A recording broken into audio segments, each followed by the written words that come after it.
3, 2. Hello there. Greetings and salutations, everyone. Welcome back to another exciting episode of our interview series that we have here at Neuroculture. I am your host, Ryan, and our special guest with us tonight is the owner of Spiral Rewind. That would be the one and only Chris Severn. Chris, how you doing tonight, my man? How's it going? I'm doing all right.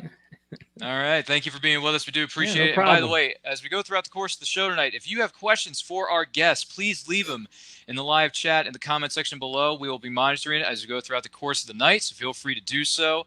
Other than that, we're going to jump right into this here, Chris. So my first things first, every saga, every story, everything in life has a beginning, right? How were you introduced to the world of cinema? Oh, to the world of cinema? Well, yeah. That's a good question, but I have a pretty good story about how I got involved in cinema. So sure. We lived across the street from a movie theater. It was a one screen movie theater, and we lived across the street. And we were at home, and someone knocked on our door, and they introduced themselves as the lady who owned the movie theater across the street. And they asked my mom if she would watch the booth while she ran home. And she had to do some work at home, and she had to come back. So my mom ran across the street. She showed her how to work the booth, and the lady came back 3 days later, left my mom in charge of the movie theater for 3 days. Wow,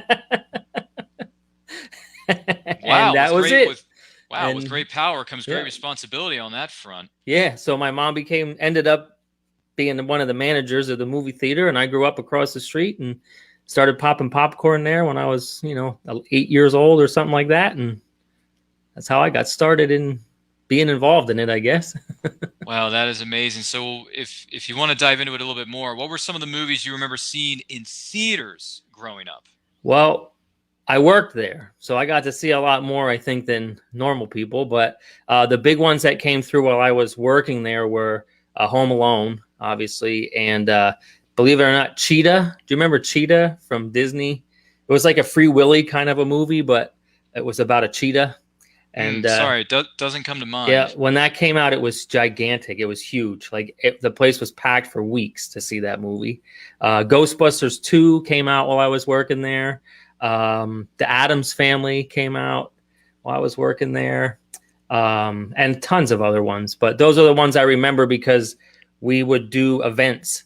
The lady who owned the place was really big on making it something to see, a spectacle. So, when we did Addams Family, she had people come dressed as the people from the Addams Family. She'd bring the news out and the papers and stuff out and really make a big spectacle of it. And so we always did that with the bigger movies like Ghostbusters 2 and Addams Family and Home Alone and stuff like that. So we always used to decorate the place up and have a good time with it. Wow, that is amazing. That is amazing. So outside of the movie theater, what were some of, whether it be movies or even TV series you remember watching growing up, whether it be on the TV screen itself or through VHS means? Yeah. So growing up, I loved Airwolf. I loved the television show Airwolf, and the A-Team, of course. But, movie-wise, I remember just loving Spaceballs and I'm trying to think of I used to go to my grandfather's house a lot. We would watch movies together. And one of the movies that we would watch all the time is a movie most people have never heard of. And it stars Arnold Schwarzenegger, Kirk Douglas, and Anne Margaret. And it's a Western, and it's called The Villain. And most people have never heard of it, but it's basically a live action Roadrunner cartoon. And there's literally a scene in the movie where they paint a hole on the side of a mountain and Arnold Schwarzenegger drives through it with his coach, and then Kirk Douglas as the bad guy runs into it and smashes flat and falls down. But Hal Needham directed it, the stunt coordinator guy. He did Cannonball Run and stuff like that, but he directed it. And I just grew up wanted to watch that movie all the time. I used to watch that movie every time I went there. I thought it was hilarious. My wife can't stand it. Right. Oh my goodness. Yeah, I have not heard of this. I might have to do some digging and Yeah. see if I can watch it at some point, or even look it Yeah. up some clips online or what Yeah. have you. But my goodness gracious, that's something that's, as they say, that is something out of left field. So moving forward with all these things that you've seen, whether they be movies, TV series, all this good stuff that you had growing up, when it kind of comes to the next stage, what inspired you to create what is known today as Spiral Rewind? Well, we were just kind of goofing around. Actually, I made up a couple of notebooks for a friend of mine for Christmas. He's a huge Star Trek fan, and so I made up the whole box set of movies I had. And so I cut them up, made notebooks out of them, gave them to him for Christmas, and he was like, "These are great. These are awesome." And so talked a little bit to my wife, and I was like, he really liked those. Maybe we give those out as Christmas presents to other people too. I have 3,000 movies. It's not like I'm wanting for covers to make them out of. And so I just started making them for friends to give away as Christmas presents. And then they called me up and they're like, "Hey, I want to give those away as Christmas presents. I want to give those away for a birthday. I want to, can I get some from you? I have ones. Can you make them for me?" and stuff. So it just kind of escalated, actually really quickly, but it just kind of escalated into this thing that we were just making notebooks like crazy for people. And then we did a show. I'm trying to think what the first show we did. We just tried it out. Oh, it was the Philadelphia Comic-Con, the one down in Oaks there. Mm-hmm. A buddy of mine runs that. And so he said, "Hey, come on down and try it out." So we tried it out, and it was just like gangbusters, man. So we just kept going with it. And we just kept making it bigger and bigger and bigger. I have, over 8,000 covers on hand now at any given time. It went from, just using some videos out of my personal collection to buying storage houses full of old VHS tapes so we could have stock to make notebooks, So it just was one of those things that just kind of escalated. And then we trying to figure out, what to do with the rest of it, because the whole point of it was that, we were reusing the covers so that they were kind of getting recycled, upcycled. And we had thousands. I don't know if you know what 40,000 VHS tapes look like, but it's a lot. It's A lot of skids. boxes. It's skids and skids of VHS tapes. And we were trying to figure out what to do with the tapes, and so the whole point was we were recycling, so I didn't want to just be throwing them away. And so we just started doing research and looking at what some other people were doing with them and stuff. And then we started making the lamps, and the lamps are, again, like, was one of those things where, like, we made one and people saw them and they're just like, "I need that, I need that, I need that." And so we just kept making those, and now we're making the puzzles out of, the puzzles are themselves, but we put them in the clamshells from the old Disney tapes as the packaging, so we're trying to reuse as much of them as we can, and do that. We're trying to do that. I don't know how else to say it. No, I got you. And more specifically, you were referring to a little bit earlier on the Great Philadelphia Comic-Con that's held in Oaks, Pennsylvania, as well as RetroCon, which would have been in September of this year, like it normally is. Unfortunately, due to the situation with the pandemic and everything being shut down and things having to be postponed, canceled, all that crazy stuff, it would have been and this is coming from experience. This is actually just a little peek behind the curtain for those of you watching us at home. This is how Chris and I met each other, was through RetroCon in Oaks, Pennsylvania, which is a great event. It's a fantastic experience. Anyone who's ever had a chance to go there knows what I'm talking about. The vendors, the people who work behind the scenes to put these events together, bust their chops to make sure that every attendee that walks through the door has a positive experience. And one of the best things that I've experienced in my life is going to RetroCon. Granted, I've only been 1 year. I'm not a hardcore veteran like a lot of other people are, but you know what? I'll earn my stripes when the time comes. It's going to happen, because if I can buy as much stuff as I did last year, you can bet almost your bottom dollar that when come 2021, hopefully when Earth can safely reopen, we can get things back on its respectable track. We can go back to RetroCon and relive the glory days of the 80s and 90s specifically. Oh, believe me, we're going to love it to pieces. No puns Yeah. intended. So kind of speaking with that in conventions, do you know, and you can ballpark this if you want, how many conventions or events have you been at a vendor at specifically? Well, last year I think we did 23, I think, last year, and we were scheduled to do 36 this year, Wow. which is a lot. I mean, that's a lot. It's almost every week if you think about it. It's 2/3 of the year. Yeah. But we were on schedule to do 36, 32 or 36, I can't remember now, but Sure. we did one so far. We did one a few weeks ago there's a drive-in right by us, the Mahoning drive-in, and they're actually getting pretty big now with national coverage and stuff because they've been a retro drive-in forever. I mean, they show films on 35 millimeter and stuff, and Wow. and so they were doing it like before all of this happened, and they were gaining some notoriety and stuff, and then through this they actually are gigantic now. But so we do a lot of work with them. They have some of our stuff on their merch table. Like we make Mahoning drive-in lamps for them to sell at the thing specifically and stuff like that. And but so they had one a few weeks ago called Vhs Fest, and that's a yearly event that they have.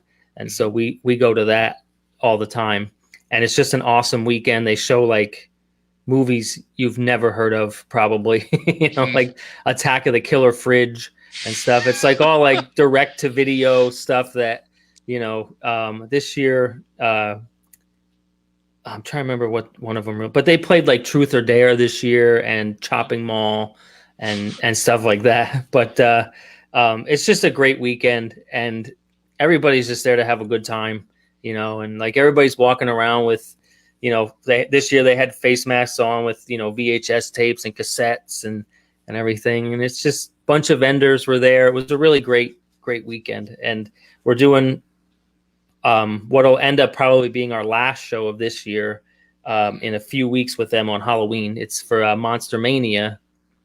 If you're familiar with Monster Mania. Well, yeah. Monster Mania is doing a special show this year at the drive-in. And so they're going to, that Halloween weekend, Monster Mania is going to be there. Bunch of guests are coming, and they're going to have a handful of vendors, and we're going to be one of the vendors there. So we'll do that weekend this year. But we do a lot of shows. It's the short answer to that. No, sure. Yeah, and speaking of Monster Mania, I go to the one that's held in Hunt Valley, Maryland. Okay. Every year, I try to go. Yeah.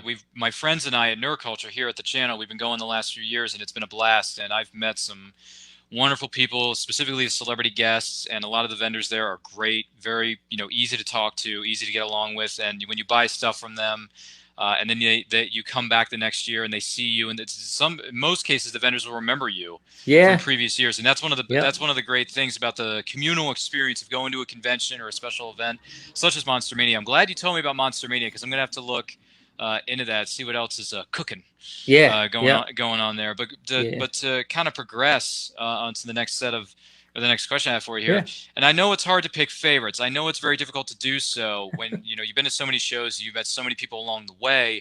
What have been some of your best experiences at a show or convention?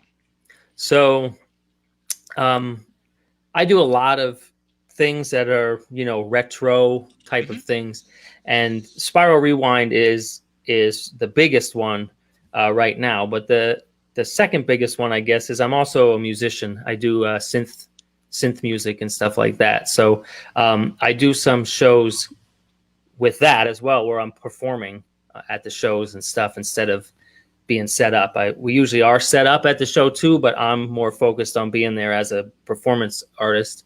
And but so I've done some shows there in different places and stuff, and it's just been really cool to connect with the fans of the music. And last year was great to just have people come up to me and say, I'm here because you're playing here. Like I didn't, they came to the show to enjoy the show and everything, but they weren't going to come. And then they saw that I was playing, and they're like, I have to go now. Chris is playing, got to check it out, and that's been a really awesome thing to see. and be a part of and be involved with. And I love making that kind of music and just having a good time with it. It's just fun. And then the other side of it is with Spiral Rewind. I love RetroCon. RetroCon is hands down my favorite convention of the year. My kids come along. They have a good time. One of the other things I do with Spiral Rewind is I do paintings and things like VHS inspired paintings and stuff. And I think you saw those last year, probably. I think we had them last year, like in the background. You probably didn't look at them. I saw them. They look really good. And you know what? It's different. It's different. Yeah. I'm not used to seeing that sort of stuff at conventions. So to see you do something like that is amazing. Yeah. And so my kids started painting them too. And, they come to the shows, they see people buying stuff, and they're like, I'm going to paint stuff and I'm going to sell it. And it's like, okay, it's like hard to tell them it might not work out, and so they painted some paintings. They took them down there and, they sold stuff before I did at RetroCon. Like, it was great. Like, we set up and my youngest son, he put his painting up, and the guy that was setting up next to us, and he's just like, that's a really cool painting. And who made that? He said, I did. And he goes, you made that? And he says, yeah. He says, I want it. I don't care how much it costs. I want it. I'm taking it home with me. And I was like, that's awesome. And that, not just because they bought painting, but that's the I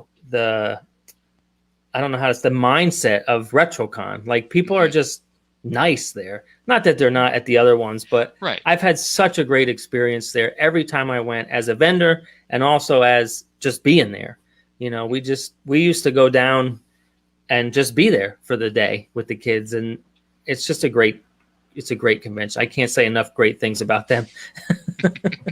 No, I completely understand. I mean, granted, it's only my friend and we only went that 1 year last year, and I kept telling myself I'm going to go this year. And unfortunately, the schedules did, for me anyway, didn't line up, but they did last year.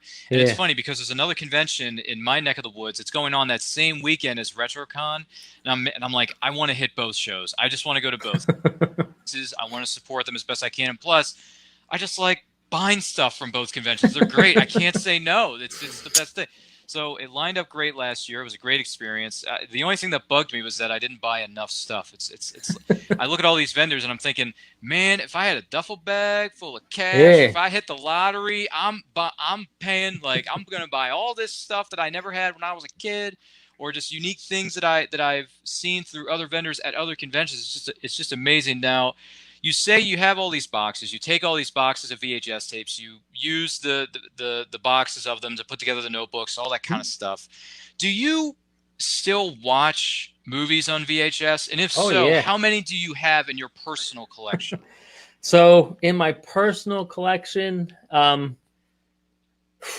I don't even know now. It's over 1,000, but way more than this guy. But I grew, The difference, I think, is that, like, I didn't just, like, say I'm going to start collecting VHS tapes. You know what I mean? Like, I grew up with them, so I had a whole bunch when I was younger.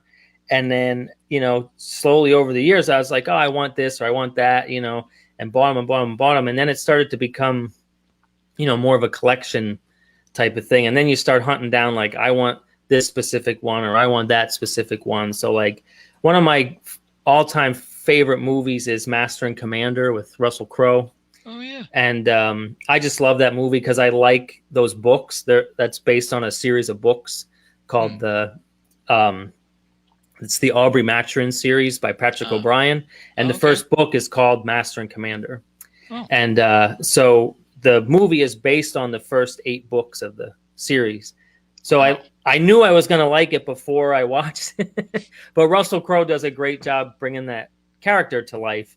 And so I have like 9 copies of that on VHS just because I have all the variant covers. I have all the variant tapes. I have all the second releases and stuff like that, just because it's one that I really like. You know what I mean? So yeah, I might have 1,000 movies, but I have 9 of one. So, and I have some stuff that I probably shouldn't have, like Stop or My Mom Will Shoot, Crocodile Dundee 2, it's like,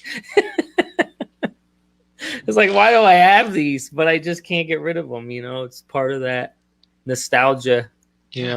Went to see Crocodile Dundee 2 with my dad in the movie theater when I was a kid. Like, Sure. I'll never get rid of that one just because it reminds me of that day. And that's kind of what I think got us to where we are in terms of doing so well as a Spiral Rewind, is because I get to have these kind of conversations with people. Why do you like this movie? Why do you like that movie? Why doesn't anybody buy Teenage Mutant Ninja Turtles 3? It's like, I know why, but we get to have that conversation. Yeah, I did have Turtles 3 at one time, and then once I started upgrading certain movies to DVD and Blu-ray, I got rid of most of them. But then again, I still have a few over here, and I've bought a lot of VHS tapes, most recently, last year and the year before, at conventions through different vendors, because I have them on better formats. Let's be honest, DVDs, Blu-rays, especially 4K now, we understand that those are the big formats. Those are the big things, but nostalgia on a VHS tape, watching those movies, watching the trailers that are featured on VHS tapes, you get the vibes, you get those feelings, you get that nostalgia. And look, is Turtles 3 the best of the franchise? Absolutely not. But you know what? I was there. I grew up watching it. That's right. And I will say this to my dying days. Like, I think the Turtles is a trilogy. It's not just one or two movies. Right. It's a trilogy. There's the original 3 that I have on DVD, including the 06 animated film, which was called simply TMNT. I got that. But still, it's a part of our lives. It's a part of our childhood. And some of those things you just don't want to let go by the wayside. So I understand where you're coming from with that 100%. That's a great collection, by the way. 1,000. I mean, I barely probably have like 50 over here. I mean, you're killing me, man. You're killing me with these numbers. But it's all good, though. It's all fun. Oh, man. It is. It's just good stuff. And there's movies I won't watch. I have, everything's moving digital now, and stuff. So I have a media server here at the house, and I have a lot of movies on there that are VHS rips of the movies. Like, they're not even the Blu-ray of the movie. I have Army of Darkness, as a VHS rip. I will not watch it any other way. It's like, that movie needs to be watched on VHS or in the movie theater. That's the only way that movie should be watched. Oh my goodness. And we just have a great time with it. Yeah, absolutely. 100%. So with Spiral Rewind, how long does it take to put together a couple of things here. How long does it take for you to put together a spiral notebook, a VHS lamp, or the other works of art that you have going on?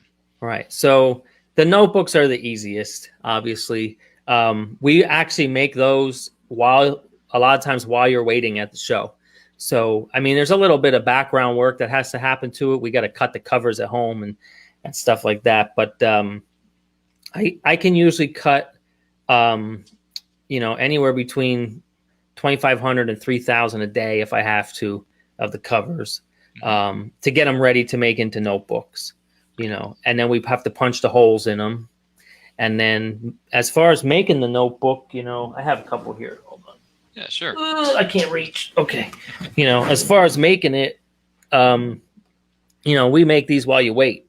So we have a lot made already at the show all over the table and stuff. But then somebody might say like, do you have Back to the Future? Do you have all three Back to the Futures? And we might only have the first one out on the table, because someone bought the other ones or something. So yeah, we have them. Get them out the back, make them quick, and then they're good to go. The lamps take a little bit longer just because there's a lot of mechanical work involved with that. We have to take the whole tape apart and then take the guts out, get rid of the magnetic tape, and then put the lights inside it, and then put it all back together and then seal it and glue it and wire it and all that. So they used to take me, 15 to 20 minutes to make one. Now I can do them in just under 6. So, but nobody can bother me if I need to do it in 6 minutes. So I was move out of the way. I got to do this. So we make a whole bunch of them up, and then we try to do those the same, At the shows, we put a bunch of them out on the table, and then we have a whole library of the artwork that goes on the front. So if we have Nightmare on Elm Street 1 and you want Nightmare on Elm Street 3 or something, we have it there. You can pick the different artwork out and we stick them on and go on your way. And then the paintings and stuff like that takes a lot longer. Some of those, they're actual paintings. So some of them I just did one up, it was a while ago now, but I donated one to a charity for autism, and they had like a charity auction. And so it was really neat. I got to go down there, and then it was about maybe 10 or 12 of us there, and got to talk a little bit about art and things like that, and autism too. But we got to talk, about how it's influenced us, or how it's affected us, and how it's been a part of our lives and stuff like that. And it was really great. We had a great time at that, and people loved it. But that, I did that one, took me maybe 2 or 3 weeks to paint that painting for that show, because I painted it specifically for that show. It was like a gift that I gave them, but it was one that I hadn't started yet because I wanted it to be just for them, And so the other ones, if I'm getting ready to go to a show, like in a couple weeks, I try to, as mass produce as you can, hand painted things, so we paint all the backgrounds first, we paint all the grids, we do all the stuff, and then I'll show you a print here. Yeah, sure. That's cool. I have one of the prints here, this is just a print of it. Oh, I see it now. Yeah. Yeah. So, that's cool. So we paint all the backgrounds and the grids and the stuff, and then we do that. Then I do the tapes, and we just paint them. And it has a whole series of those. I think there's 15 in the series now, just all different, color schemes and different feels and stuff to them, and stuff like that. And, the puzzles, those are the same thing. Those are a little different because, we can't just make a puzzle of any movie, with licensing and stuff like that. So, that's true. So we work. I'm actually working with a really awesome guy. He goes to RetroCon too. Mr. Lobo of Cinema Insomnia. I don't know if you saw him. I've seen the name. I've seen the name come across my social media. I just haven't checked out the page in a while. It's been a hot minute. So I do a lot of work for their show that they do. And I do some of the music and stuff for that, and just help out behind the scenes. And I do a lot of their merch for them. They have a card game out. I helped with that. They have a coloring book out. I helped with that stuff. And so he has a television show where he's a horror host. He's a host of movies. Yes. Okay. And so he's been helping me a lot with the licensing and stuff like that to get the puzzles going in the right direction. So we have a limited, offering, I guess, if you want to call that, for the puzzles and stuff, but we're slowly expanding it as much as we can as we get the different licenses and stuff. So it's been a very interesting road to go down. If you would have asked me 2 years ago if I'd be on the phone arguing with people about why they should let me make puzzles of their artwork, I would have said, you got to be out of your mind. But here we are. No, and that's amazing. That's amazing what you've been able to do in these certain time frames, and also doing the charity work with autism. That's a great thing. I actually have worked, and still am to this day. I work with those on the autism spectrum, young adults more specifically. So for you to go out and do that for charity work, and with me kind of doing it as an actual a job and everything, it's great. It's absolutely incredible. Autism is a very, for me anyway. I'm not trying to make this a soapbox or a pedestal or anything, but when it comes to autism, I take it very seriously. Yeah, that is a cause I support 100%, no matter if it's here in my own backyard or if I'm at a show. It doesn't matter. I try to support it as best I can. Yeah. And one of the things that, like you said, I don't want to make it a soapbox type of a thing, but, it's widespread. And I think a lot of people don't realize that, like, I'm on the scale. You're probably, it's like we're all kind of on it, And so we only really ever gravitate to like those worst case scenarios, and And so it's really nice to just be able to be a part of it and talk about it and learn about it. Really, as I've had to learn a lot dealing with people and stuff more and more. Just learning. I don't know what else to say. No, it's a journey. You got to take, put one foot in front of the other, take it day by day and a few steps at a time. Now, you're doing all these incredible things with Spiral Rewind, but I'm curious now. I know with the situation with the pandemic, Earth is kind of closed today, as Tony Stark says. Right. But what plans do you have for Spiral Rewind as you go into the next, into the future? If someone brings up the question, where do you see your business or yourself in 5 years? Where do you see Spiral Rewind going in 5 years? You got plans for it? What do you got? Yeah, I mean, I would love to have the notebooks in the store, where you could just buy like a 5-pack, on the shelf. I would love to have the puzzles in the stores. We're working on getting our official Amazon store up and running. I know it's, a lot of, I really have it's like both sides of it. It's like, nobody's ever like, yeah, sometimes I use a notebook. It's either like, I don't use notebooks ever. I don't want anything to do with them.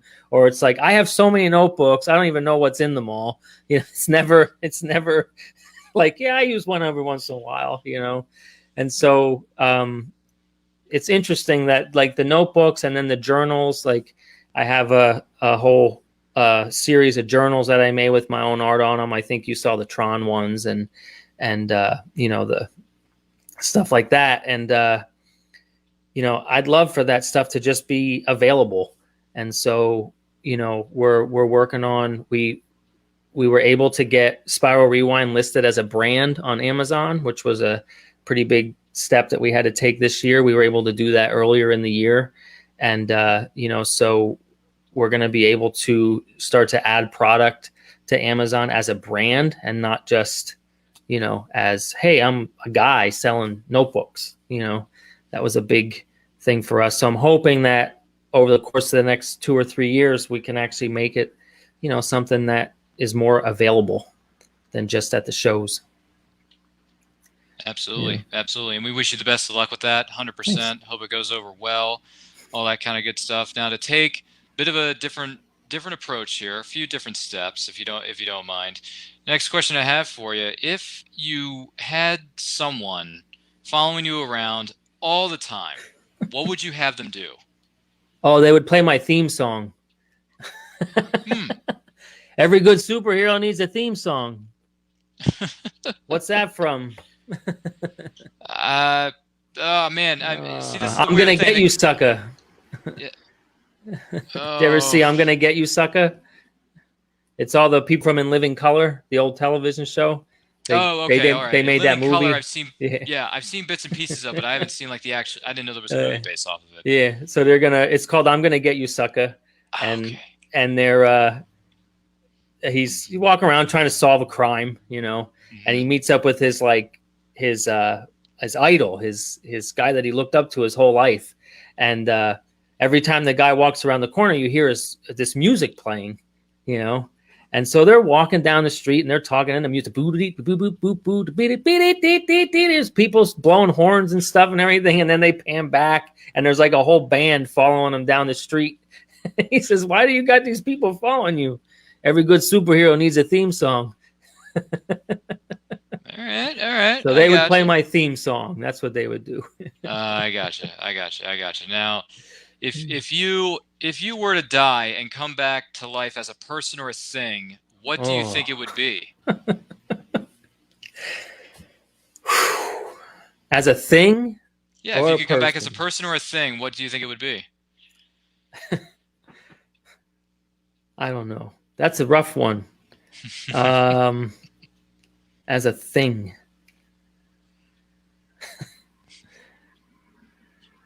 I want to come back. I'll pass. I'm going to come back. Let me think about that one. No, that's cool. That's cool. What's the next one? No worries, man. No worries. Which words or phrases do you most overuse?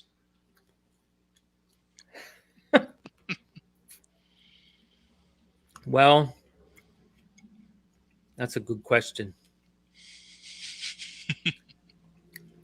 I can tell you the ones my wife doesn't like. If you want to take in that direction, feel free. Those are probably the ones I overuse. Oh, No. okay. I quote the movie Birdcage a lot. Ooh, I just saw that movie for the first time a few months ago. I quote the movie out of context for no reason whatsoever. I'll just be at work, and I'm looking for something, and I'll just go Agador Spartacus like that, and just for no reason. I love that movie. That's just a really fun movie. I think they just had a blast making that. But so what I use most, overused most, I like to say the great George Carlin quote, think of how stupid the average person is and then realize half of them are dumber than that. All right. I got it. Yeah, that's a good one. I'm not gonna lie. I've not heard that one before, but that's a good one. I'm not gonna lie. Yeah. So. Jeez, man. Well, before we come back to that question that we spoke about earlier, you said you had to think on it for a moment. I'll give you another moment for that. Okay. What do you consider the most overrated virtue? A virtue? Yeah, like they say patience is a virtue or so-and-so is a virtue. That kind of stuff. An overrated virtue? Yeah.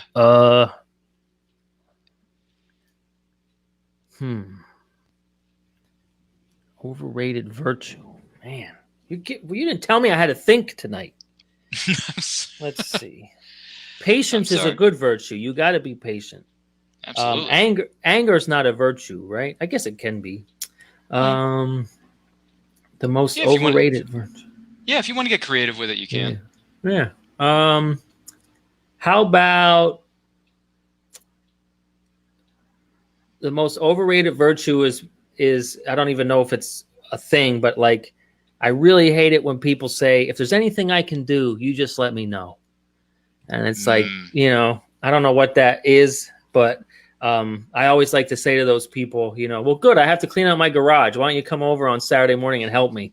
And they're always like, that's not what I meant. I didn't actually want to do anything. I gotcha. Have you had time to think about if you were to die and come back as a person or a thing? What do you think it would be? So it'd be hard to say come back as a person because it would be somebody who hasn't been here yet. So, right. So I wouldn't want to come back as someone who's been here already because they'd be dead already. Yeah. So a thing, let's see. I would probably want to come back as an amusement park ride of some type. I don't know. A roller coaster seems too grandiose. So maybe just like the Whip It or the bumper cars or something. Just something people have fun on. That they forget about life for 20 seconds. That's one of the reasons I like being at the shows and talking to people like you. We got to stand there and we got to talk for a little bit and we got to remember things that make us happy. We got to, enjoy an interaction with each other that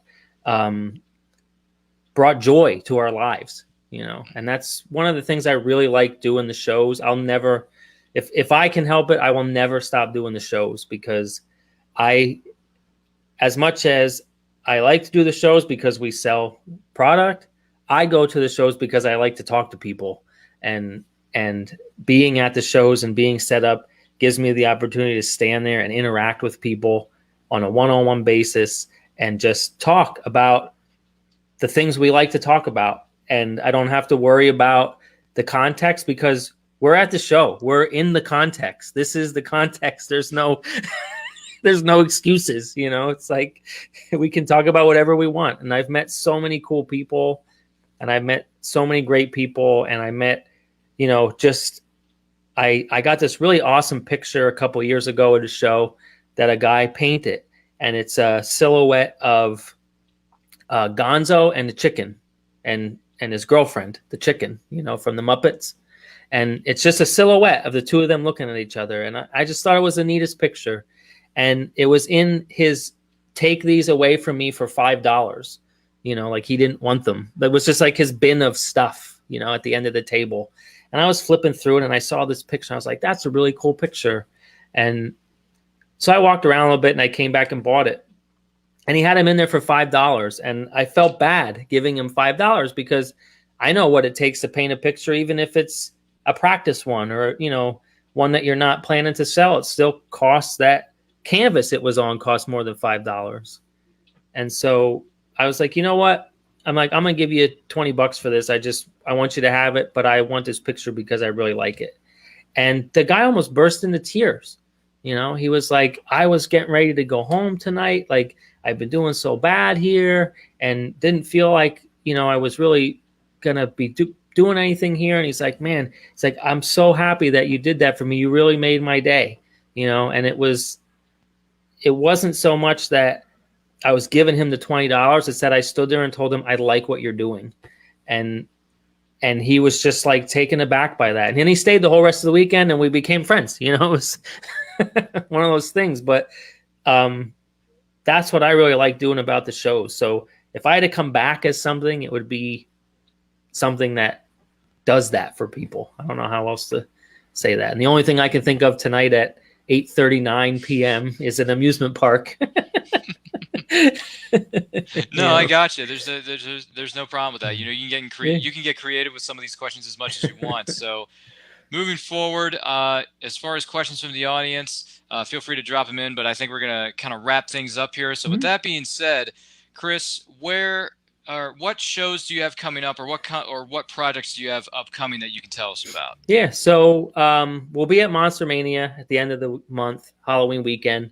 And then, you know, we have all of our shows that we're going to be at listed on our Facebook page and our website and stuff like that. But it's hard to tell right now because we don't know what's happening, you know, so we try to keep updated on that and things. But as far as Spiral Rewind goes, we're just going to keep making what I think is cool stuff, and hopefully other people think it's cool too, and just enjoy making people happy. I don't know how else to say it. Got some music in the works. You know, I have 2 films I'll be working on the scores for next year once production schedules get changed and fixed and switched around and stuff. So that's coming, and that'll be all under this now. It was separate before, but now we're just kind of consolidating everything. So, but yeah, I don't know. We're around. I try to be around as much as possible. You know, how about you? I'm going to ask you some questions. What are you doing? Where are you going?